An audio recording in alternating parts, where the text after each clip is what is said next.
Welcome to Taking Stock for the week ending 1st of August 2025, where once again myself, Tim Lincoln, and our head of Stock Doctor Research, Kien Trinh, stream to all things share market. How are you, Kien?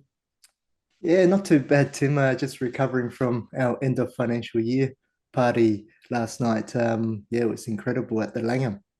Oh, well, you will be a bit of a party animal, Kien. I snuck out nice and early and got in front of the telly at home with Sarah, my wife, and had the fire on and watched a game of footy while you guys all partied hard. But it was great to be with Prime, wasn't it? And the Mm. entire team and really get to know some people, and wonderful to know that the breadth of knowledge that exists in there from an industry perspective, and also their genuine passion for what we do at Stock Doctor and our methodology was certainly embraced by them all too. But really good to get to know them and really start to get a good feel for the breadth of opportunity that exists for us all, Mm. especially our members. Yeah, So, oh, it's still Friday, mate. The weekend is for recovery, so you will pay the price for having a big night. But before we get started, just a reminder to all of our members that all the information we share today is all general in nature and shouldn't be construed as personal advice. And all of the data and performance metrics that we also display, all historical and shouldn't be relied upon as a guide for future performance. Well, let's get into it, Kien. Another episode of Taking Stock. And the markets hit new highs again this week in the US with the US EU deal and the signs of a tariff truce with China really lifting investor confidence and driving those markets higher. So, Kian, what's been the main driver of optimism here? And the inflation print seems to have caused quite a stir as well. yeah, that's right, Tim. It's been quite a big week. You had the June quarter inflation, which came softer than expected. The annual CPI that slowed to 2.1%, and core inflation dropped to 2.7%, back within that RBA's 2 to 3% target, and that boosted expectations of rate cuts. Money markets now see a 90% chance of 3 rate cuts this year, and that's going to start in August. Okay, we'll see what happens there. Always never a guarantee around those things, Ken, but Mm. looking highly probable there. And all of that you've just articulated is a big turnaround. Lower rates could lift equities. Equities like a lower interest rate environment for a couple of reasons, but especially if spending picks up. So June retail's figures on that note surprised to the upside too, rising some 1.2% versus consensus of 0.4%. So really positive there from a retail perspective, Kian. Yeah, the market was expecting quite low expectations there for retail sales, given all the downgrades that have come through in that sector, Tim. But what we saw was that retail sales were driven by end of financial year sales, and even product launches like the Nintendo Switch 2. You had household goods and clothing; they were quite strong, and that's good news for the retail, especially those star stocks that we have, like Accent Group, Arb Corp, Super Retail and Step One, all under pressure from recent earnings revisions on the downside. Mm. And there's been a lot of quarterly updates from companies too, haven't there, Kian, with a real Mm. mixed bag coming from many of our gold stocks, especially in regard to cost increases along their production line. So let's have a good look at the gold sector now, which has it has been, as I just said, a really busy quarter for those updates. Gold prices remain elevated, but not all miners and producers are reaping the benefits of a higher gold price, Kian. Um, and to you, which names really stood out where that there is that disconnect between gold price and production results? Well, Tim, on the positive side, the standout this quarter was Newmont. They are well on track to deliver their guided annual production of about 5.6 million ounces of gold. And this should translate to a return on invested capital of around 24%. And the market's positive reaction also reflects its quality assets, Tim, being the largest gold miner in our star stock portfolio. So, Ken, they're really clearly managing scale and their capital really, really well, which is incredibly impressive in this environment. Yeah, absolutely, Tim. They've stayed disciplined despite recent divestments. Yep. And also, they have the integration of Newcrest, which has gone quite smoothly. So, Newmont's global footprint and copper exposure should add further diversification here as well. And what are your thoughts, Kian, on borderline star growth stock Perseus? Perseus was another solid performer, Tim. Its production was in line with expectations, but its costs were the highlight here. In an environment, as you mentioned, where gold miners are announcing elevated cost pressures, Perseus actually managed their costs quite well, and this helped them generate 52% in profit margins. Wow, that's a hefty margin, isn't it? Really, really good to see, really positive. But Perseus operates in Africa, Kien, which comes with jurisdiction risk, obviously. And that's kept their valuation subdued despite good operational results under Golden Rule 7. Mm. Now, turning to Northern Star, Kien, not such smooth sailing there, especially from a cost perspective.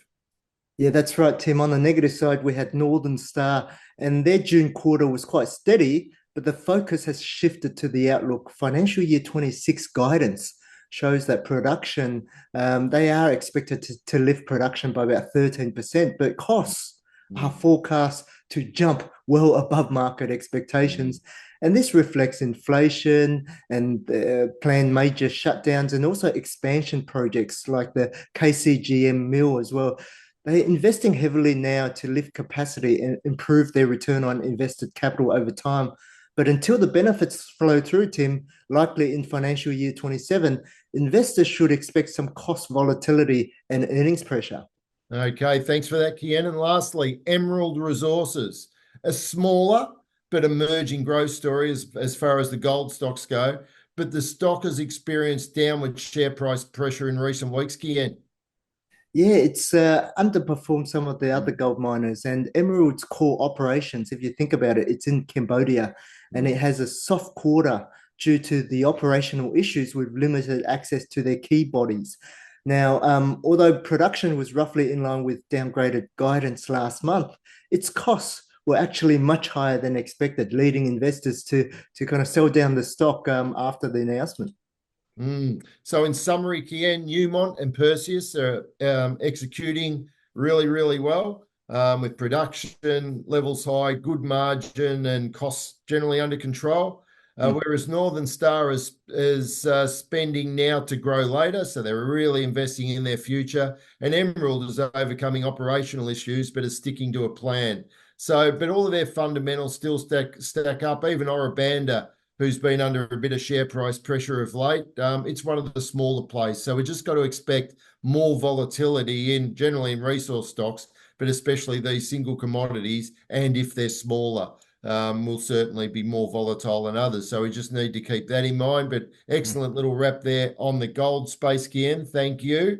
And now we'll bring Rio Tinto into focus. And, their first half results disappointed a bit, I suppose, but it's looking like their fundamentals are still in play. But they are a big one. They're a massive diversified miner, Rio.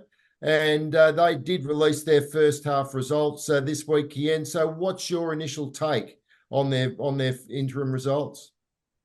Yeah, the result was affected by softer iron ore prices, Tim, and also weather-related shipping disruptions.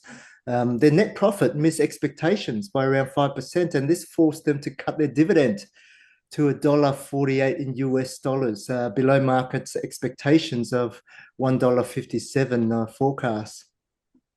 Okay, and this could be the reason why share price underperformed to its peer BHP over the period too, Kien.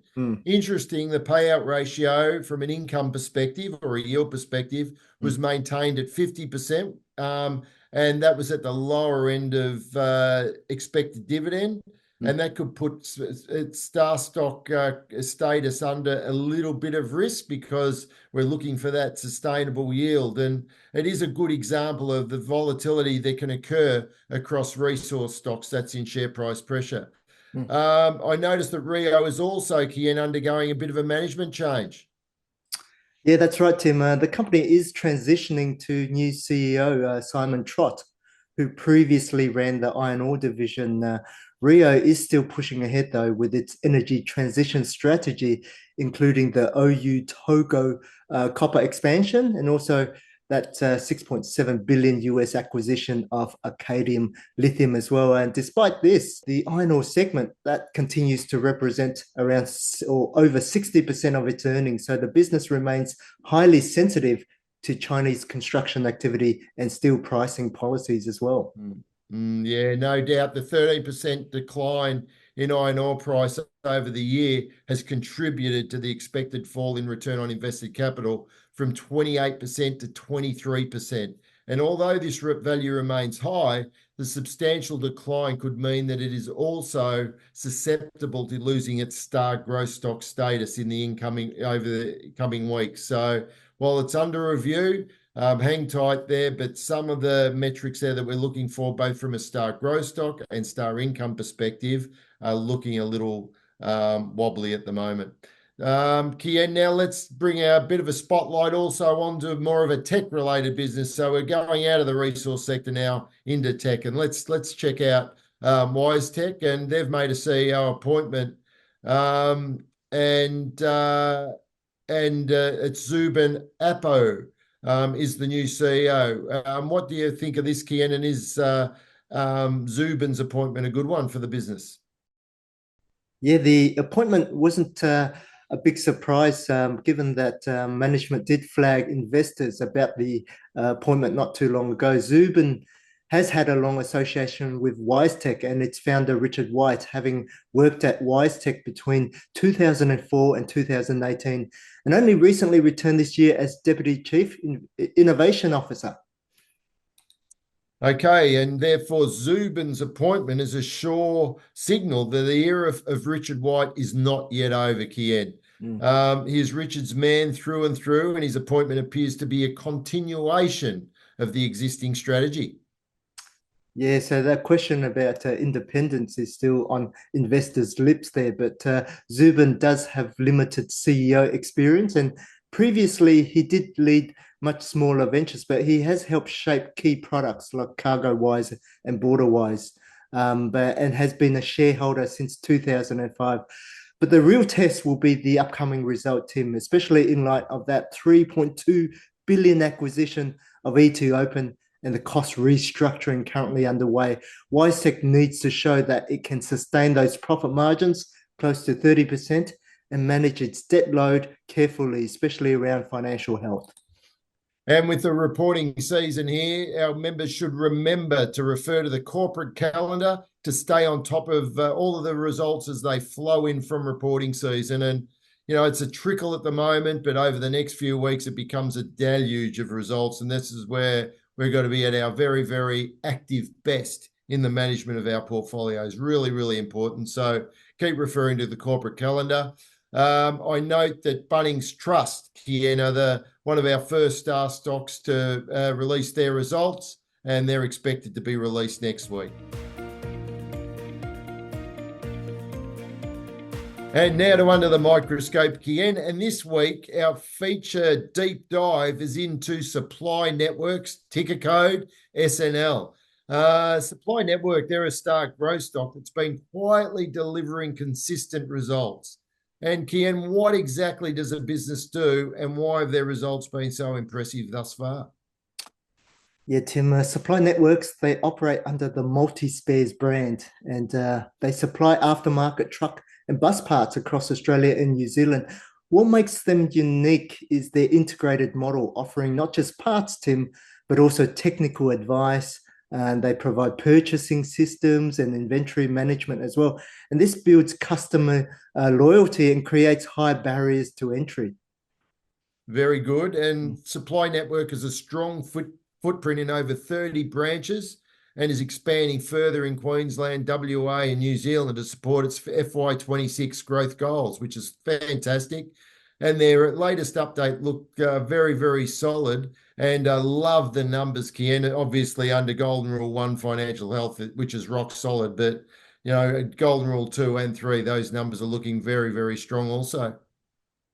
Yeah, Tim, financial year 25 revenue rose 15%, and then net profit was up around 20% to 40 million, in line with forecast. Now, margins held quite steady at around 11.4%, despite a softer economic backdrop as well. And the analyst coverage is also expanding, and consensus now expects continued double-digit growth and return on equity forecast to remain quite strong at around 36% in financial year 26. And with 5 analysts now covering the stock, Kien, investors can have some confidence in the Golden Rule 3 outlook numbers. But do you see any risks? What risks are you identifying that investors also need to be aware of? Yeah, currently the business has a 14% revenue growth target in financial year 26, and that's supported by infrastructure investments, also a major operational software and sales system upgrade, which does add execution risk. So, and also there's the risk of softer freight demand as well, but they are managing it quite well at the moment. Yeah, something that we're observing, Kien, under Golden Rule 3, Golden Rule 2, is the inconsistency of earnings quality, and it can fluctuate between strong and weak quite regularly. Is there something to be concerned about there, Kien? Yeah, that's a good question, Tim. It's mostly timing related. Supply network operates an inventory intensive distribution model, and an increase in inventory, that means buying more parts or receivables, delayed customer payments. That reduces cash flow, even if sales and profits are strong. In addition, supply networks, they invest in new technology systems, which reduces cash immediately, but their profits are capitalized over time, and that creates this mismatch. Yeah, love the little earnings quality ratio, Kian. It really does try to identify a nice flow of cash and earnings, so there's consistency there between the two. But yeah, the ratio gets a little bit upset when cash flow might be a little weak compared to the overall earnings and vice versa. So yeah, when there is that consistency, in this case because of inventory buildup, yeah, the ratio can get a little bit wobbly. So really, really good education there from that particular perspective. But it's also great to see, Kian, that the founder, Peter McKenzie, also remains at the helm as a long-standing director, and he also has a serious stake in the business of 15%. So love to see the founder still there with his directorship, and also serious skin in the game. And also the chair, Greg Forsyth, he has serious skin in the game too, around 25% of the overall business, and he's also been part of the business now since 2010. So love to see that experience, love to see the founder-led perspective, and love to see that serious skin in the game.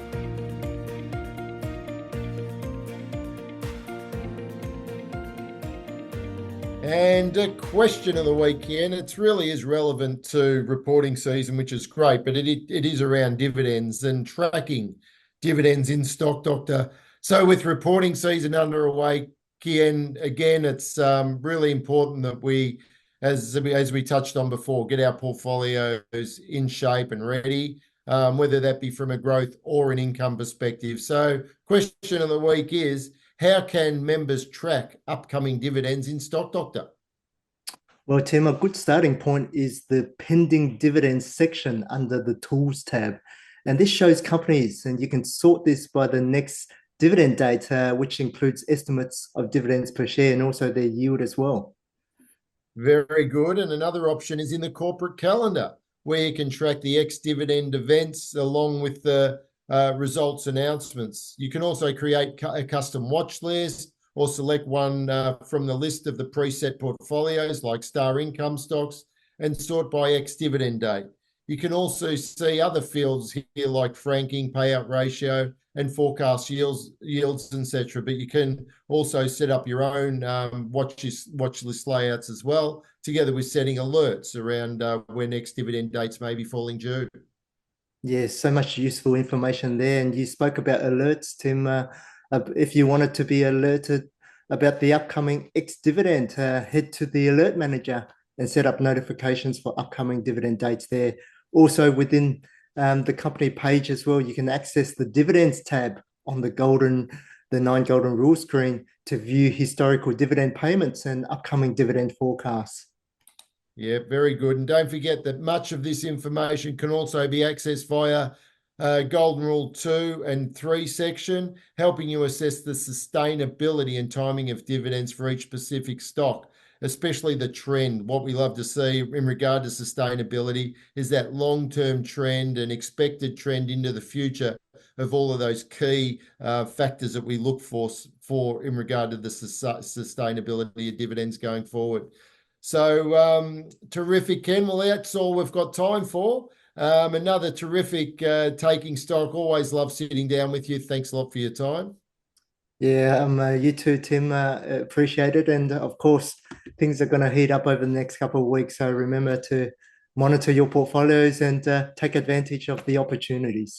Yeah, a couple of things just to close with. First one relates to reporting season. Just be really careful this time of year in regard to transacting, especially buying new stocks. This is just general advice, of course. I like to have that 4-week window before companies report to just sit on the sidelines and wait to make sure that they release their results before. If I'm really tempted to buy a stock just before they release, then I've got to have really strong conviction in regard to their golden rule 3 numbers to have that confidence that they're actually going to continue to meet our star stock criteria going forward, and ideally with more than 3 covering analysts to give me that confidence. But very rarely do I do that. We wait for the results to come through. But also it is that great time to get rid of the duds out of your portfolio, free up some cash to buy those wonderful businesses as they release their terrific results. Also, just at the top on the menu bar there in Stock Doctor, you'll see a Prime link. Drop it down and you can see all of the wonderful additional services and products that you now have access to through our merger with Prime Financial Group. So check it out. Some wonderful things to consider there, or just explore for the future what may be available, or even you may have a loved one that you may think some of their products and services might be appropriate for them. So, all right, that's it for another week. Take care, everyone. See you all again soon. Have a happy, healthy, and prosperous week.